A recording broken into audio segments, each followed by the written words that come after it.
I am back in the review station today, and courtesy of McFarlane Toys, they sent over a crap ton of McFarlane DC Multiverse figures for us to talk about.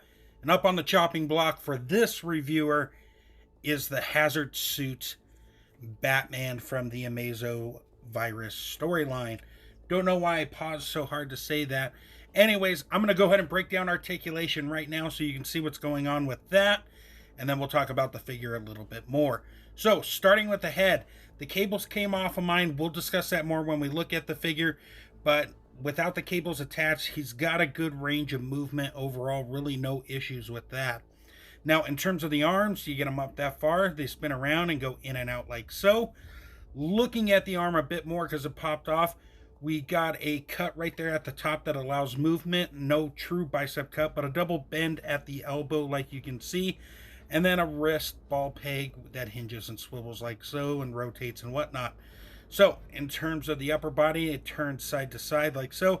Crunches down that far, goes back a little bit more, as you can see, and then goes side to side.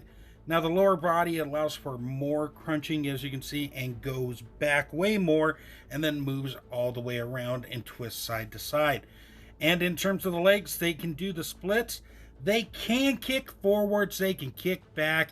Very subtle thigh rotation.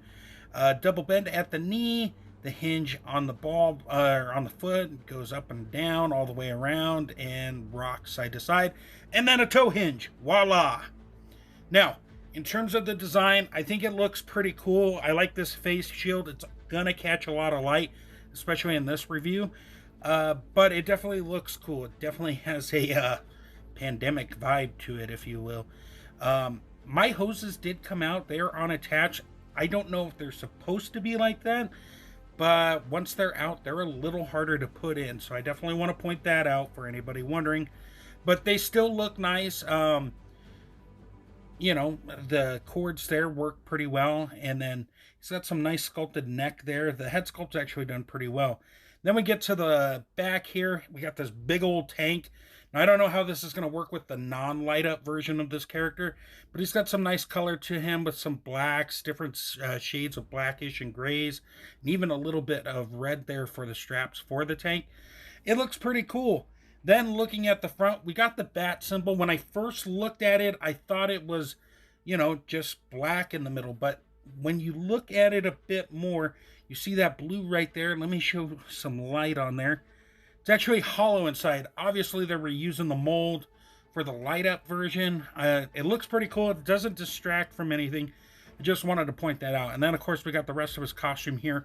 He's got his belt with all the pouches on it, and then more of that tank from the lower end with the cords that wrap around. The cords really don't get in the way of anything, just so you know. Then we got his gauntlets, as you can see right there, and his arms that go all the way up. All those are done pretty nice. And then you get to the lower body.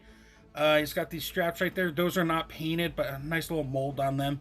And then the texture on the suit looks really good on the lower body. And then here's the back of the knees.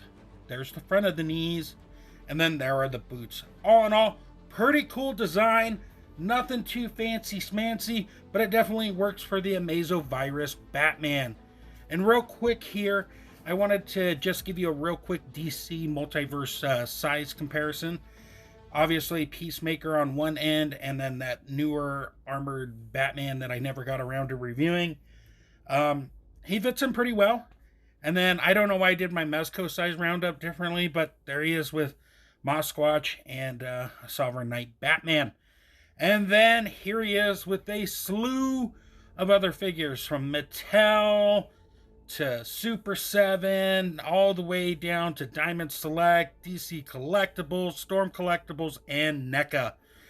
And as for accessories, this guy's a little light.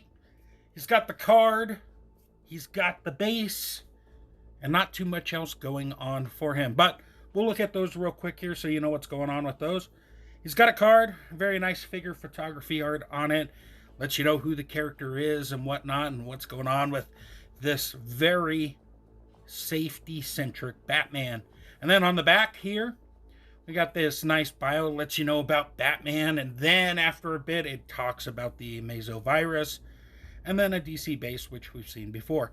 So, overall thoughts. So I'm gonna recommend the figure if you dig it. Obviously, I can't say if it's worth money and whatnot because it was a review sample. But I will tell you this: I have this on pre-order, so I'm probably gonna end up not canceling it. So I dig it. I like it a lot. I was happy with the initial announcement. I'm happy with the figure now that I've got to play around with it. If you're going to like it, that's going to be up to you, but I hope you enjoyed the review. Check out Comic Crusaders for more. Thank you to McFarlane Toys, and until we meet again, great googly moogly.